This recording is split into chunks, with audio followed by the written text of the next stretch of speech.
The air was thick with the sterile scent of medical alcohol and cold metal. The stark white fluorescent lights from the ceiling glared down, reflecting off the gleaming instruments on the trolley beside him. Aiden, 18 years old, was strapped into a silver-gray medical chair, leather restraints cinching his wrists, ankles, and chest. He struggled, his breath coming in ragged gasps, every muscle in his body taut like a guitar string. His blue-gray eyes, wide with terror, darted across the expressionless faces surrounding him. "I don't want this. I'm not ready," Aiden cried out, his voice still bearing the cracks of adolescence. A suffocating dread choked his throat, making his screams sound like a pathetic plea in the frigid room. He tried to crane his neck, searching for a flicker of hope, an understanding gaze, but found only chilling indifference. Standing directly before him was Dr. Eris Thorne, a middle-aged man with impeccably styled silver hair and gold-rimmed glasses. His face was devoid of emotion, exuding a professionalism that bordered on terrifying. Beside him stood two genetic order enforcers, tall, shadowy figures in charcoal-gray uniforms, their National Genetic Council insignias glinting on their chests. Their presence alone was enough to quell any thought of resistance. Thorne raised an eyebrow, giving a subtle signal. A young nurse, her hair pulled back neatly and her face obscured by a mask, approached. In her hand was a clear glass syringe, shimmering with a ruby-pink liquid. Estrogen. The word alone sent a shiver down Aiden's spine. He knew exactly what it would do. It would change everything. "I'm sorry, Aiden. This is a mandatory procedure for the benefit of social stability," Thorne stated, his voice as flat as a pre-recorded announcement. "The council's decision is absolute. You have been selected." Selected. A beautiful word, yet in reality, a sentence. A life-altering sentence. "No. Stop. Please. I beg you." Aiden shrieked again, tears streaming down his face, blurring his vision. He struggled harder, the leather straps digging deeper into his skin. He felt like an animal cornered, utterly helpless. His entire life, his dream of becoming a musician, all of it was about to vanish with a single injection. The nurse's hand, gentle yet firm, pulled up Aiden's sleeve. A cold alcohol wipe brushed against the blue vein beneath his pale skin. Aiden squeezed his eyes shut, trying to push away the image of the gleaming needle slowly advancing. He held his breath, counting every second, every frantic beat of his heart. "I'm not ready," he whispered, his voice cracking. Then, the sharp prick of the needle pierced his skin. Aiden felt a jolt, not just in his arm, but spreading through his entire body. The ruby-pink liquid was slowly pushed into his vein, mixing with his bloodstream. Instantly, a strange, warm sensation spread. It wasn't painful, but it sent shivers down his spine. Aiden held his breath, watching. He could feel a subtle, almost imperceptible change beginning from deep within. His skin prickled with 1,000 tiny needles, not uncomfortable, but stimulating. He gasped, his eyes still wide, fixed on the arm where the syringe had just been withdrawn. And then, the miraculous or horrifying transformation began. Aiden's face, still bearing the youthful angles of adolescence, began to soften in an astonishing way. His jawline seemed to subtly recede, his cheekbones becoming slightly fuller. His skin, already fair, now appeared even smoother, more delicate, with a faint blush. His body trembled lightly, not from fear, but from a strange new energy coursing through his veins. The most unsettling change was in Aiden's eyes. His panicked blue-gray gaze gradually shifted. A faint, silvery glow began to emanate from deep within his pupils. It wasn't a reflection, it was an intrinsic luminescence, as if a tiny star had just ignited inside him. The light grew momentarily brighter, more vivid, then softened, leaving a subtle, ethereal shimmer at the edge of his iris. The entire process unfolded in just a few short minutes. Aiden felt like he was simultaneously dissolving and reforming. He exhaled sharply, a ragged breath laced with both terror and wonder. His body no longer trembled violently, but rather felt weak and drained. Thorne nodded in satisfaction. Success. All parameters are within acceptable limits. Phase 1 initiation is perfect. Impossible. Aiden whispered, his voice already beginning to soften, a little higher than before. He reached up to touch his face, feeling the subtle yet undeniable change. He looked down at his arm, where the miraculous liquid had just been injected, then back at the impassive faces around him. Tears still clung to his lashes, but now, deep inside Aiden, something had irrevocably shifted. He was no longer the Aiden of minutes ago. He was a new beginning, a council's choice, a predetermined fate. This was the moment of an ending. But it was also the moment of a beginning.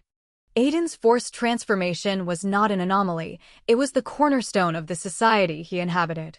The year was 2342, and Earth, scarred by centuries of overpopulation and resource depletion, had emerged from its self-inflicted wounds under the iron fist of the National Genetic Council. Their promise: order, balance, and sustainable living. Their method: absolute control, starting with the most fundamental aspect of human existence: gender. The Council's gleaming, monolithic headquarters in Neo-Kyoto stood as a testament to their power, its crystalline spires piercing the perpetually hazy sky. From within its impenetrable walls, they propagated their chilling philosophy. Individual choice was a luxury society could no longer afford.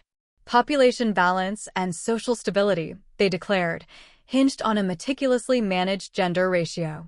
Birth rates were strictly controlled, but more controversially, the Council had developed advanced genetic and hormonal therapies that allowed for the forced reassignment of gender in adolescents deemed genetically optimal for the procedure.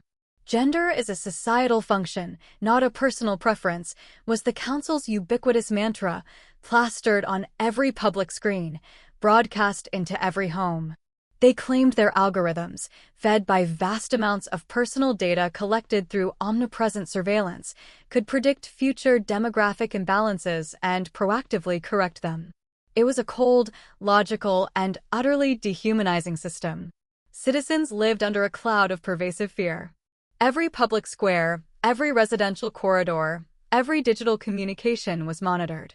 Thought crimes were real, and even murmuring discontent could lead to re-education, or worse, recalibration, a euphemism for more invasive procedures to ensure complete compliance.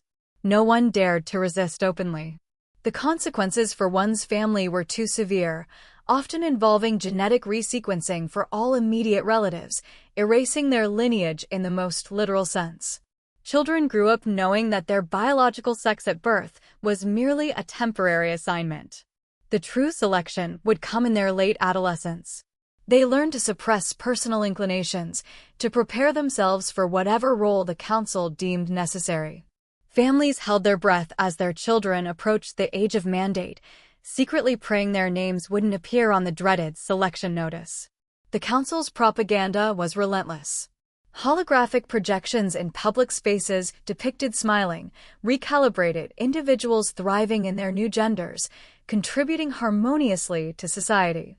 Narratives of individuals who had struggled with their assigned roles before finding peace through council intervention were common. Dissidents were painted as selfish, chaotic elements threatening the very fabric of human survival. Yet, beneath the polished facade of order, a quiet desperation simmered. People averted their eyes in public, afraid to make a connection that might be deemed suspicious. Genuine human interaction was rare, replaced by superficial pleasantries and guarded silences. Love, in its purest form, felt like an act of rebellion. The collective trauma of a society that could literally erase who you were hung heavy in the air, a constant, invisible weight on every soul. Aiden had grown up internalizing this fear, this unspoken law. He had seen classmates receive their notices, witnessed their families' hushed grief. He had always believed he would somehow be overlooked, that his unremarkable existence would shield him from the Council's gaze. He was wrong. The Council always saw. And for Aiden, their gaze had just become blindingly focused. The sterile chamber, the syringe, the glowing eyes, it was all part of the meticulously crafted, terrifying reality of their world. Before the blinding lights of the genetic center, before the chilling touch of the needle, Aiden had been just Aiden. An ordinary boy, remarkable only in his quiet passion for sound. His sanctuary was a small, cluttered room in the modest apartment block he shared with his parents, filled with antique instruments scavenged from forgotten eras, a dusty acoustic guitar with a chipped fretboard, a battered keyboard missing a few keys, and a collection of salvaged audio equipment. His dream wasn't grand, it was simply to weave melodies, to tell stories through the language of music. He imagined himself on a small stage, perhaps in an underground club, his songs resonating with the raw, suppressed emotions of his generation. His days were a comfortable rhythm of schooling, mandatory technical classes about resource management and genetic hygiene, and evenings spent losing himself in chords and lyrics. He preferred the company of his melodies to the strained conversations of his peers, who were constantly wary of saying the wrong thing. The only person who truly understood him, who saw beyond the quiet facade, was Mira. She was his best friend, his confidant, a bright spark in their muted world. Mira was everything Aiden wasn't, vivacious, fiercely intelligent, with eyes that saw the cracks in the council's perfect facade. They had known each other since childhood, sharing stolen moments of laughter, whispered secrets, and dreams that felt too dangerous to voice aloud. Mira would often sit by his side as he composed, her head resting on his shoulder, her silent presence a profound comfort. She knew the secret language of his music, the yearning for freedom hidden in every note. What Aiden didn't realize, couldn't see past their deep friendship, was the quiet adoration in Myra's eyes, the unspoken love she held for the boy who played melancholy tunes. One crisp autumn afternoon, the digital notification arrived. It wasn't a flashing public announcement, but a private, encrypted message delivered directly to their apartment's central terminal. Aiden, fresh from school, was eating a synthetic nutrient bar when the holographic projection materialized in their living room. His mother shrieked, dropping the utensil she was holding. His father, a stoic man who worked in a regulated hydroponics farm, turned an ashen shade of gray. The message was brief, impersonal, and devastating.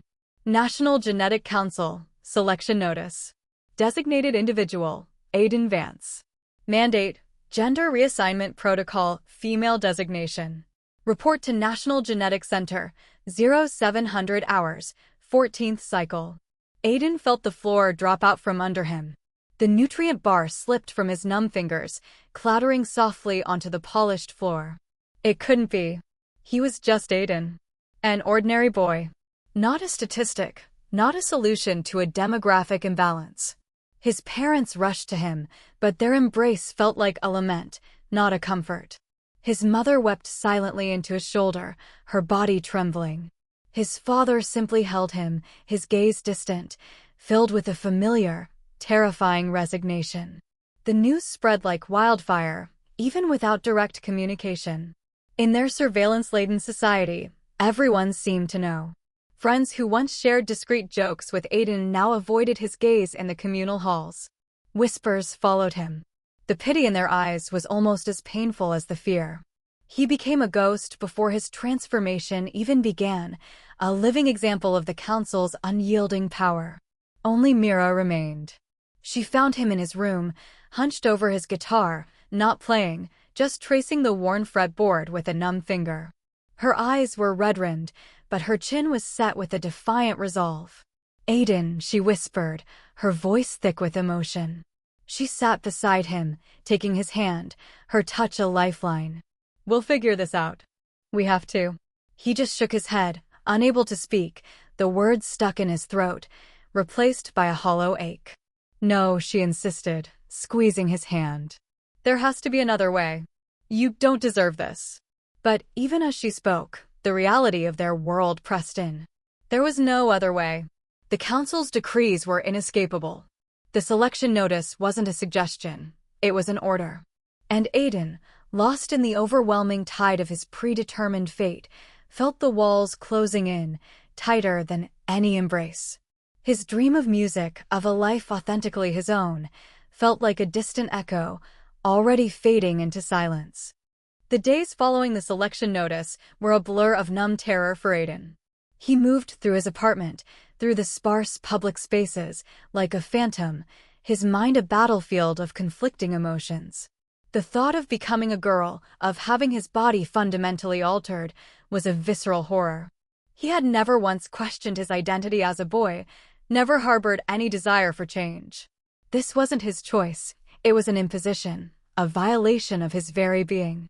The music in his room, once a source of solace, now felt alien, a painful reminder of the future being stolen from him.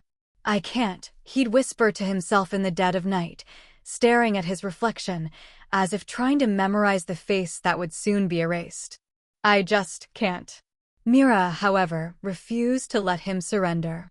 She was a whirlwind of frantic energy, researching obscure council loopholes, scouring the datanets for whispered rumors of medical exemptions, anything. She found him one evening, sitting by his window, staring out at the muted city lights. "Aiden, we have to run," she urged, her voice low and urgent. "There are whispers, routes, people who can help. It's dangerous, but staying is suicide, Aiden. They'll erase you." Her words ignited a spark of defiance within him, but it was quickly doused by a more potent fear. "And my family, Mira? What about them? The council, they'll penalize them. Genetic resequencing. They'll become non-persons, wiped from existence. I can't do that to them." His voice was choked with despair. The council's system was engineered not just to control individuals, but to weaponize familial bonds against rebellion.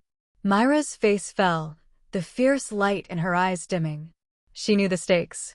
The council's methods were brutally effective.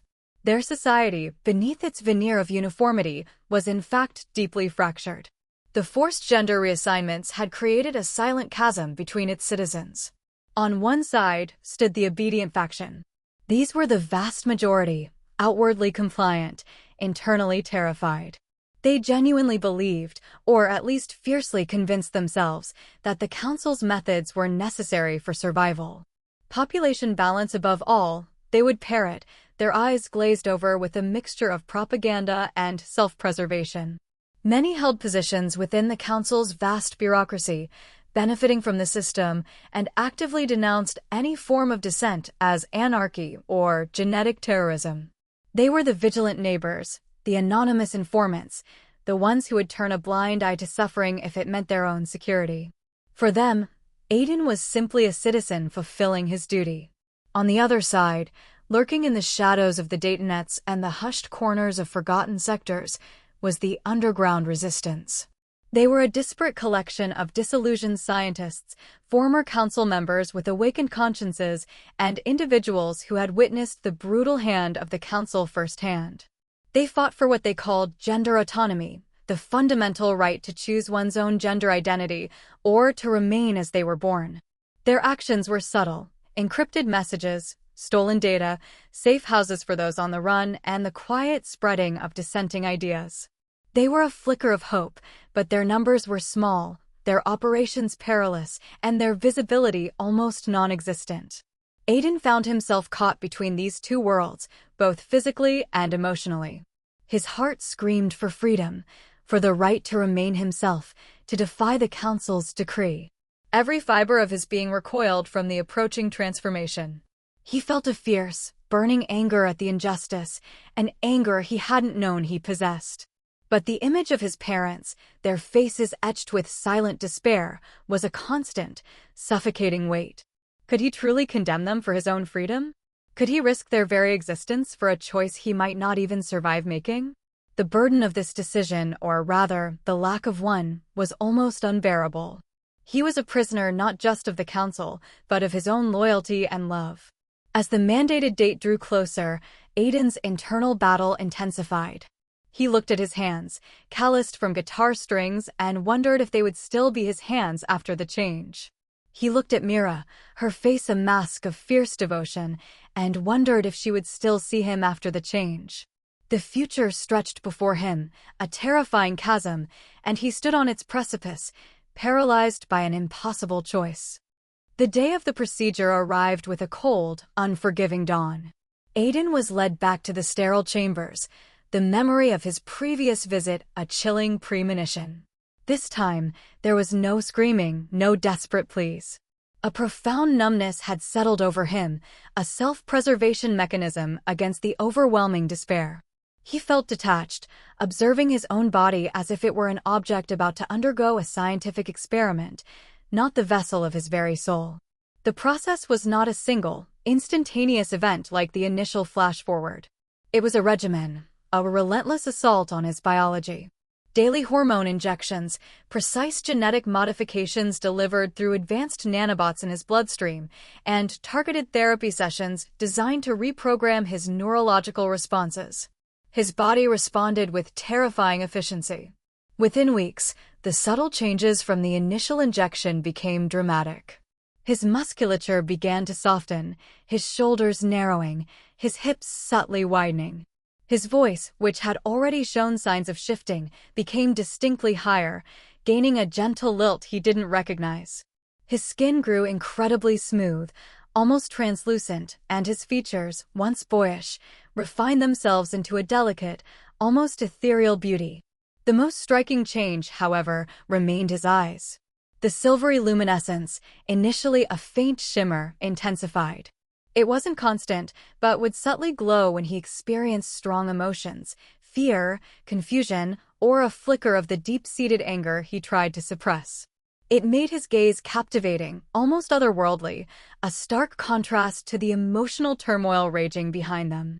Mira was permitted a few brief, supervised visits. Each time, her heart broke a little more. She would look at him, searching desperately for the Aiden she knew, the boy with the calloused hands and the gentle, thoughtful gaze. And each time, she found him slowly slipping away. The curves of his new body were undeniably beautiful, his face exquisitely delicate, but it wasn't him. It was a stranger, draped in the echoes of her beloved friend. During one visit, she reached out to touch his hand. It was softer now, smaller. "Aiden," she whispered, her voice thick with tears she tried desperately to hold back. Are you still in there?" Aiden looked at his transformed hands, then at Mira, his glowing eyes filled with a mixture of confusion and sorrow. "I don't know, Mira," he confessed, his new voice a soft murmur. "I feel different. My body feels alien. But my mind, it's still me, isn't it?" He clung to that thought, a fragile anchor in a sea of change. Yet, even as he grappled with this profound sense of loss, a strange phenomenon began to unfold within him. The Council's therapies were designed not just for physical alteration, but for neurological and psychological adaptation. Aiden began to experience emotions he had never known as a boy, a heightened sensitivity, an almost intuitive understanding of certain social cues, a new, complex tapestry of feelings that was both unsettling and strangely compelling. He would catch glimpses of his reflection and feel a flicker of something akin to curiosity, even a reluctant appreciation for the delicate features. It was confusing, terrifying even. Was this the therapy working? Was he being brainwashed? Or was this an authentic part of himself, simply brought to the forefront by the hormonal shift? He felt a deep-seated fear of losing his core identity, but also a nascent, unnerving sense of curiosity about these new, unfamiliar sensations. The Council's medical staff meticulously documented every change, every shift in his emotional profile. They referred to his transformation as a resounding success, a testament to their genetic mastery. They saw a beautiful, compliant new female citizen emerging. But what they didn't see, couldn't measure, was the internal war raging within Aiden. He was a canvas violently repainted, yet the original masterpiece still stubbornly existed beneath the new layers, struggling for breath, fighting to be seen. Mira could sense this internal struggle. The beautiful new exterior made her grief sharper, more poignant. It was like watching a beloved book being rebound in a stunning, unfamiliar cover. The words were still there, she hoped, but the feel, the essence, was irrevocably altered. She mourned the boy she loved, fearing he was being erased, piece by agonizing piece, leaving behind a stranger with his eyes. As Aiden's physical transformation reached what the Council deemed an acceptable stage, the next, more insidious phase of his reformation began. His integration into his new societal role required a complete severance from his past. The council understood that personal attachments could be potent catalysts for resistance, especially those forged in the fires of adolescence. One evening, after another session of adaptive counseling, thinly veiled psychological reprogramming, Aiden was summoned to Dr. Thorne's office. The air was colder here, the silence heavier. Thorne sat behind a sleek, translucent desk, his gaze unwavering as he spoke. Aiden, your progress is commendable. You are adapting well to your new designation. However, he paused, his voice gaining a clipped edge. For your complete integration and the stability of your new social role, certain past associations must be concluded. Specifically, your relationship with Mira. Aiden's heart plummeted. He had anticipated this, dreaded it with every fiber of his being, but hearing it spoken aloud was like a physical blow. Mira, he choked out, his new, softer voice cracking. But she's my best friend.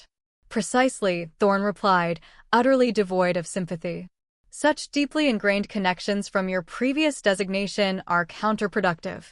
You are no longer Aiden, the boy musician.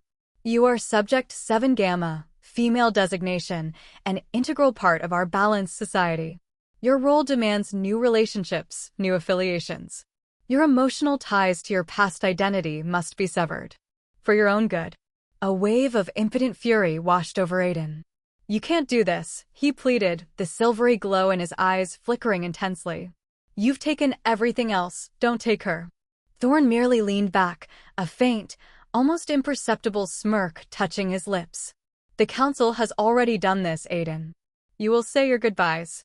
Under supervision.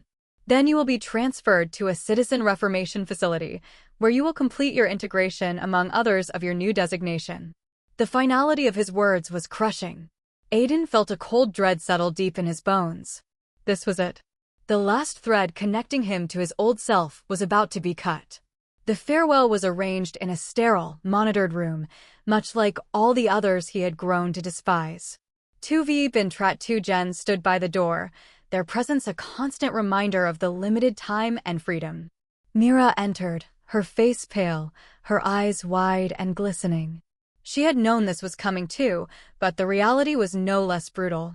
When she saw Aiden, truly saw the changes since their last visit, the soft curve of his cheek, the delicate line of his jaw, the haunting glow in his eyes, a fresh wave of grief washed over her. He was stunningly beautiful, undeniably, tragically so.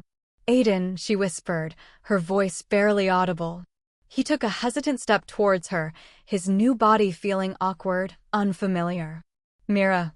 She didn't hesitate. She rushed forward, throwing her arms around him, holding him tighter than she ever had before. Aiden, surprised, instinctively returned the embrace, burying his face in her shoulder, the scent of her familiar warmth a sudden, excruciating comfort. Tears, which he thought he had no left, welled up and streamed down his new, delicate cheeks. They're sending me away, he sobbed, his voice muffled against her uniform. To a facility. To live like this. Mira held him closer, her own tears now flowing freely, wetting his transformed hair. No matter who you become, she choked out, her voice ragged with emotion, no matter what they do to you, my heart will always be yours. You are Aiden. Always. Don't ever forget that. Her words were a desperate anchor, a lifeline thrown into a sea of confusion and despair. They were a promise, a vow against the council's decree of erasure. The V Bintrat 2 Gen moved forward, their presence a silent, undeniable order. Time is up, one of them stated, his voice flat. Mira pulled back, her hands still clutching Aiden's. Her eyes, red-rimmed and fierce, met his. Fight, Aiden, she whispered, a desperate plea. Don't let them take your mind too. Remember who you are. Then, they were torn apart. Gentle but firm hands pulled Mira away. Aiden watched her go, her figure blurring through his tears, until the door clicked shut, leaving him utterly alone. The embrace, the touch, the whispered promise, it was all that remained of his past, a fragile ember in the cold, clinical future laid out for him. He was sent to the Citizen Reformation Facility. a place designed to complete the transformation, to mold him into a compliant, forgotten cog in the council's machine. But as he walked down the pristine, impersonal corridors, Myra's words echoed in his mind, a defiant song against the sterile silence. My heart will always be yours. You are Aiden. Always. And for the first time since the selection notice, amidst the profound grief, a tiny, rebellious spark flickered within him. The Citizen Reformation Facility was a gilded cage. Its pristine white walls, manicured gardens, and calming ambient music were designed to soothe away any lingering individuality. Here, Aiden was no longer Aiden Vance. He was addressed as Citizen Designation 7 Gamma, one among hundreds of young individuals, all undergoing similar processes of integration into their new gender roles. The routine was meticulously structured: adaptive therapy, nutritional supplements, physical exercises designed for their new physiology, and constant group sessions emphasizing collective harmony and the importance of their societal function. At first, Aiden felt completely lost. He moved through the facility in a daze, observing the others. Some seemed utterly compliant, their eyes vacant, having fully embraced their new identities without visible struggle. Others carried a quiet resignation, a deep sadness that mirrored his own. But in their eyes, he also occasionally saw it, a fleeting flicker of defiance, a shared understanding of their collective loss. He began to notice the subtle inconsistencies. The always-on surveillance system, meant to monitor their adaptation, seemed to have blind spots. Certain communication terminals, supposedly restricted, sometimes displayed brief, corrupted data packets before reverting to their default council propaganda. He, the boy who used to tinker with old audio equipment and understand complex signal patterns, felt a familiar part of his mind stir. One evening, during a mandatory communal activity, he overheard two other designates whispering in a corner. "Did you see the latest glitch in Sector 4 feed?" one murmured. Another message from the Autonomy League got through. Aiden's ears perked up. The Autonomy League. Myra's underground resistance. The spark of rebellion, which had been a tiny ember, began to glow hotter. He realized he wasn't alone. There were others. And perhaps a way to fight back. He started discreetly observing the facility's network. His musical background had inadvertently given him a knack for recognizing patterns, for hearing the noise in a system. He noticed the subtle hum of the surveillance grid, the rhythm of its data flow. Over days, then weeks, he began to map its vulnerabilities, its predictable cycles, the almost musical cadence of its security protocols. He remembered Myra's plea, "Fight, Aiden. Don't let them take your mind too." His mind, the one thing they couldn't fully resequence, was still his greatest weapon. Ironically, his transformed appearance became his most potent advantage. His striking, ethereal beauty, coupled with the silvery glow in his eyes, which, he discovered, he could subtly control when under intense focus, made him an unlikely, almost hypnotic figure. The guards, the staff, even some of the more compliant designates, found themselves drawn to him, less suspicious of someone who looked so perfectly, beautifully recalibrated. He used this to his advantage, charming his way into restricted areas, gleaning information, and even accessing maintenance terminals. His goal became clear: hack the surveillance system. Not just to find a way out, but to expose the Council's deepest secrets. To turn their own tools against them. He began leaving subtle digital breadcrumbs, encrypted messages disguised as system errors, waiting for someone on the outside, perhaps the Autonomy League, to pick them up. The first breakthrough came when he managed to override a localized data stream, broadcasting a raw, unfiltered audio clip from his old life, a fragment of a song he had composed, filled with yearning and defiance. It lasted only seconds before being suppressed, but it was enough. It was a signal. It was him. The Autonomy League responded. An encrypted message, hidden within a seemingly innocuous facility news update, appeared on his personal terminal. "We hear your song. What do you have to tell us, Songbird?" Aiden's heart pounded. He wasn't just Subject 7 Gamma anymore. He was the Songbird. He was a connection. He was a weapon. The rage that had once been impotent despair now crystallized into resolve. He would use every new sensory perception, every heightened intuition, every facet of his transformed self to fight. He began systematically gathering evidence of the council's corruption, hidden reports of failed procedures, suppressed data on the psychological breakdown rates of designates, even covert records of individuals who had simply disappeared after showing signs of noncompliance.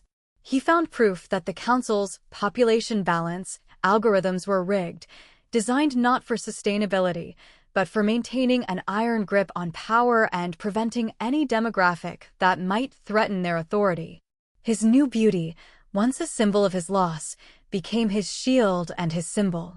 He was the living embodiment of the council's twisted ideology, yet simultaneously the most striking proof of their inhumanity. He was a paradox, a walking contradiction, a forced creation, now using that very creation to dismantle its creators. He, the boy who had never wanted to be a girl, was now poised to become the most powerful symbol of freedom in their entire society.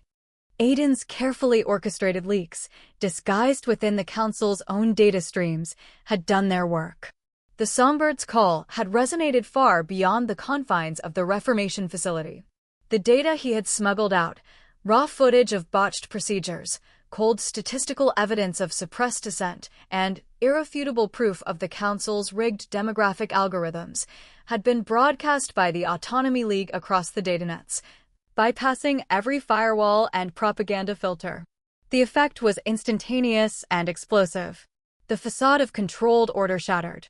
Riots erupted in major cities, fueled by years of pent-up fear and resentment.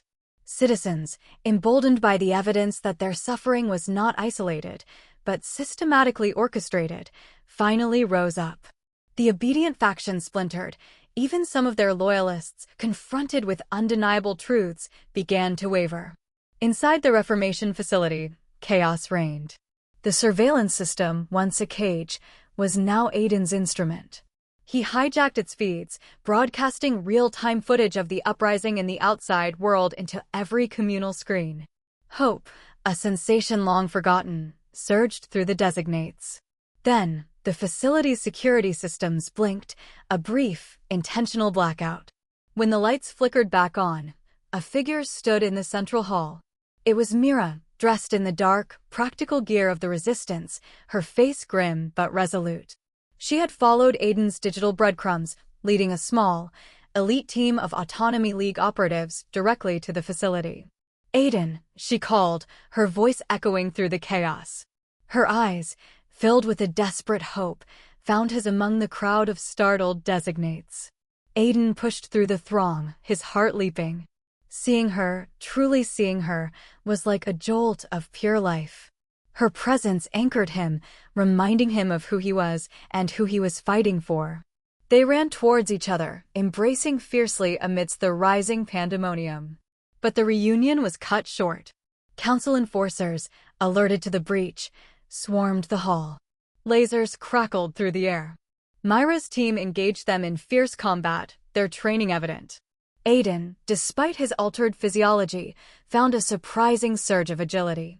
He moved through the fray, dodging, weaving, his glowing eyes scanning for vulnerabilities in the enforcers' network, using his technical prowess to disrupt their communications, turning their own security systems against them. Suddenly, a blinding flash. An enforcer, targeting Aiden, fired a high-energy pulse. Before Aiden could react, Mira, seeing the danger, lunged, shoving him out of the way. The energy beam struck her instead. She cried out, collapsing to the ground, a searing burn marring her side. "Mira!" Aiden screamed, the silvery light in his eyes flaring with uncontrolled intensity, a raw, primal anguish ripping through him. He dropped to his knees beside her, cradling her head. Her breath was shallow, her face pale. "Go, Aiden," she whispered, her hand weakly reaching for his face. "Finish it. For everyone." His tears streamed, hot against her cold skin. The boy he was, the boy he had tried to hold on to, shattered in that moment. But from the fragments rose a new, fierce resolve. He was no longer just a victim. He was a force. He was the songbird, and he would sing a song of liberation. He stood up, his gaze sweeping over the chaotic scene, landing on a council enforcer commanding the defense. Every new emotion, every heightened sense he possessed, coalesced into a laser-focused determination. The silvery glow in his eyes blazed, not with fear, but with a righteous fury. "I am not your experiment." Aiden's voice, now a resonant mezzo-soprano, echoed through the hall, amplified by the very PA system he had hijacked. It was a voice filled with pain, power, and an unshakable will. "I am human, and I have the right to choose who I am." He extended his hand, and with a surge of newfound intuitive control over the facility's systems, he unleashed a torrent of disruptive energy. The enforcers' weapons flickered, their comms crackled into static, their armored suits short-circuited. Confusion rippled through their ranks. This was the signal. The designates, witnessing Aiden's defiant stand, witnessing Myra's sacrifice, surged forward. They were no longer passive victims. The dam of fear had broken. They overwhelmed the disoriented enforcers, fighting not with weapons, but with the sheer force of their united will. Outside, the coordinated attacks by the Autonomy League, combined with the widespread public uprising, finally breached the Council's impenetrable headquarters. The pillars of their control began to crumble. The broadcasts of Aiden's defiance, coupled with the raw data he had provided, had galvanized the world. The revolution exploded. Buildings fell. Systems crashed. The monolithic structure of the Council, built on fear and forced compliance, began to collapse from within and without, like a house of cards in a hurricane. Aiden, his beautiful, transformed face streaked with tears and grime, stood amidst the fray, a beacon of improbable hope, leading his people towards a future they dared to dream of. Weeks later, the dust began to settle. The National Genetic Council was no more, its leaders either captured or in hiding, its monolithic structures now mere monuments to a fallen tyranny. The world was a chaotic, beautiful mess, grappling with newfound freedom, with the exhilarating and terrifying responsibility of rebuilding. Aiden stood before a full-length mirror in a small, private room, not a sterile medical chamber, but a space he could call his own within one of the repurposed council facilities, now a temporary hub for the new provisional government. The room was simple, bathed in soft, natural light, a stark contrast to the harsh fluorescence of his past. He gazed at his reflection. The person looking back was undeniably a woman. Her features were delicate, her frame slender, and her luminous, silvery eyes held a depth of experience that belied her youth. Her hair, which had grown out during his time in the facility, framed a face that was both familiar and profoundly altered. He was no longer the boy he once was. Aiden Vance, the aspiring male musician, was gone. Yet, as he looked deeper, he saw something else. The fiery spirit, the unwavering gaze, the resilience that had carried him through unimaginable horrors, that was still there, burning brighter than ever. His eyes, though glowing, were undeniably his. The essence, the core of Aiden, had survived. He had lost his former body, but he had found his true self, forged in the crucible of forced transformation and fierce rebellion. A soft knock on the door pulled him from his reverie. Mira entered, a faint scar visible on her side where the laser had struck, a testament to her bravery. Her eyes, though still carrying the weight of past battles, were filled with a gentle warmth as they met his. "You ready?" she asked, her voice soft. The world outside needed them. The rebuilding of society, the establishment of true gender autonomy, would be a long and arduous journey. Aiden nodded, turning fully to face her. He still felt a lingering ache for the boy he had been, a quiet mourning for a life unlived. But that ache was now tempered by a fierce sense of purpose and a profound understanding of who he had become. Mira walked towards him, her gaze unwavering, her smile tender. She took his hand, her touch firm and comforting, no longer hesitant as it had been during his transformation. Her fingers intertwined with his, now softer, more slender. "You don't have to be male or female," Aiden, Mira said, her voice filled with an unshakable love. "You just have to be you." Aiden looked at her, then back at his reflection, truly seeing himself for the first time. Mira was right. The labels, the biological forms, were just vessels. What mattered was the spirit, the identity, the choice. He had fought not to be a boy again, but to have the right to choose, to define himself on his own terms. The story closes with Aiden and Mira walking out of the room, hand in hand, stepping into a world irrevocably changed. The sun, now unobscured by the council's perpetual haze, cast long, hopeful shadows before them. The journey ahead was uncertain, but for the first time, it was theirs to define. The greatest freedom, the story whispered into the dawn of a new era, is not the freedom to be what you were, but the right to live as your true self, whatever that self may be. And in the heart of the songbird, a new melody began to play, a symphony of identity, resilience, and unyielding hope.